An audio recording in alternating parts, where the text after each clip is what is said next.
when the dust settled upon the earth. I was not there to see it. But my grandfather was. He remembered the day the sky melted. When the sins of all the world demanded back pay for so many years of dominion over our once beautiful world. I remember the ash, he said.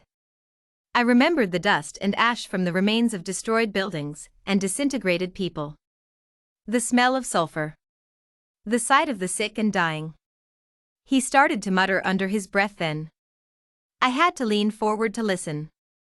Thorns also and thistles shall it bring forth to thee, and thou shalt eat the herb of the field. He then looked out the window. His eyes seemed to glaze over. His mind reliving that day. In the sweat of thy face shalt thou eat bread. My grandfather started to shake then, his voice cracking more with every word. Till thou return unto the ground, for out of it wast thou taken, for dust thou art, and unto dust shalt thou return.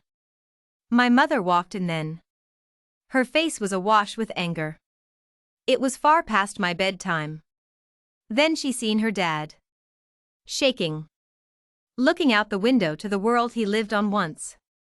Her face softened like the hum of our home's generator. My grandfather was one of the last who was alive who knew what life was like on earth. Before the surge hit it, turning the once blue and green marble to a rust-colored orb of lifelessness. It has been 10 years since my grandfather told me of life on earth. He and the last of his generation are gone now, looking out at the dead world beyond the windows. I sighed and turned. You okay? I smiled to Emily, my best friend and bunkmate. Yeah, just thinking. Emily smiles. Yep, that's you, David the thinker. Well, snap out of it, okay? Come on, we have to hurry. We are going to be late. Emily grabs my hand and yanks me to the executive corridor. She's right, we can't be late for our last moonwalk. Asterisk standing in the airlock. My breathing is unsteady. Our turn is next. Emily looks over and squeezes my hand. Till thou return unto the ground, for out of it wast thou taken, for dust thou art, and unto dust shalt thou return. I've had those words in my head for 10 years. I wonder about them a lot. Humanity, the once pride of the Milky Way, now reduced to a small fraction of its former number. Living inside a dead moon that is orbiting an even more dead planet. Living in a bunker that I have called home since birth. Lived under lockdown condition ever since I could breath. We have to ration food, energy, even water. The same water that had been reused from the toilets and showers so many years. There is no water on the moon after all. Definitely no more left on Earth. A glance up tells us that. You okay? Emily asks. The countdown in our HUD's showing 60 seconds till hatch open. I was just thinking of dust, I say. Even with her visor down, I can see the confusion on her face. It makes me smile besides my mood. Do you think it's worth it? Living in the bunker. Being restricted to what we eat, drink.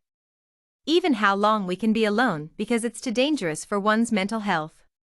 The timer in our HUD's ticked to 0. I open the hatch and close it behind us. The view is the same from inside the bunker.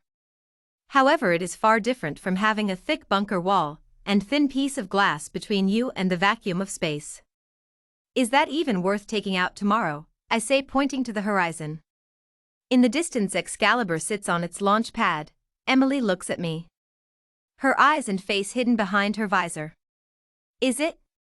She asked me, her voice still over the comms. Do you think it's worth it, David? I know you think about it a lot. Life in the bunker. Always looking at the dead world we never walked on. But there is no point in thinking of what didn't happen, David. She points to the dead planet in the sky that is not our future, David. Her finger moved to Excalibur in the distance. That's the future, David. Tomorrow is the virgin flight of Excalibur. Unknown to most of the bunker's population, including Emily, I know a secret. I know the rest of the bunker think that Excalibur is a way for humanity to get off this moon. To just branch out to the stars. Hopefully one day to find a new home for us, but I know the truth. Seen it from some reports that I read from my father's office. Excalibur is humanity's last Hail Mary.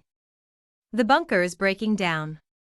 The home we grew up in will not last another 10 years. I can feel Emily's stare.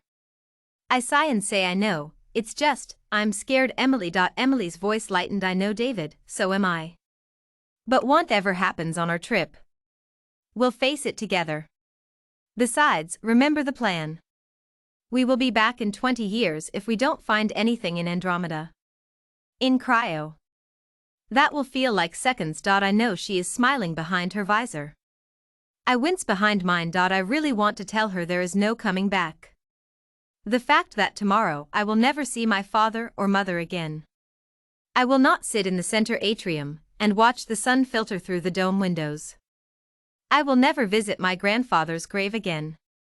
Those thoughts try, even to this moment, to overwhelm me. Hey, Emily says, grabbing my gloved hand. Have faith. We're going to be okay.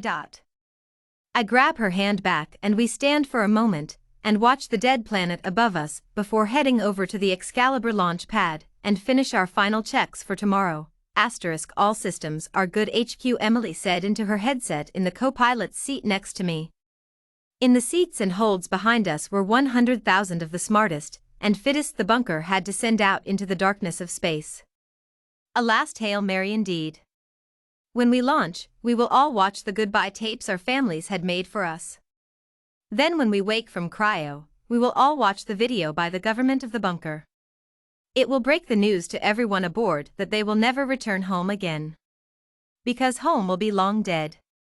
Whatever we find in Andromeda is all we have. Ready to launch, Commander, Emily said next to me. She is smiling that bright smile. She is going to be devastated when she hears her goodbyes today to her family is the last time she will talk to them.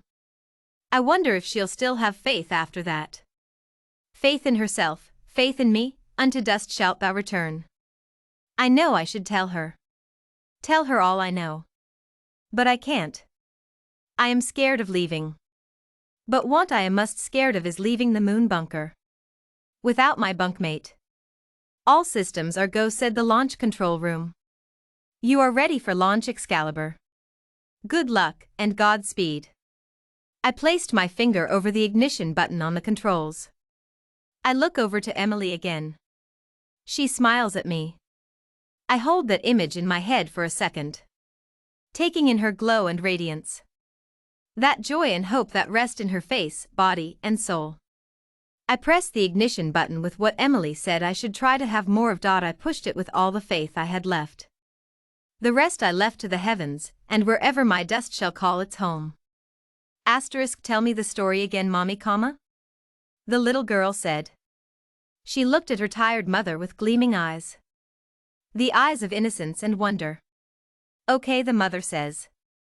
But this is it, one last time. The mother picks up her daughter and holds her close. The wind is gentle and cool. On the distant horizon, there is Omega City.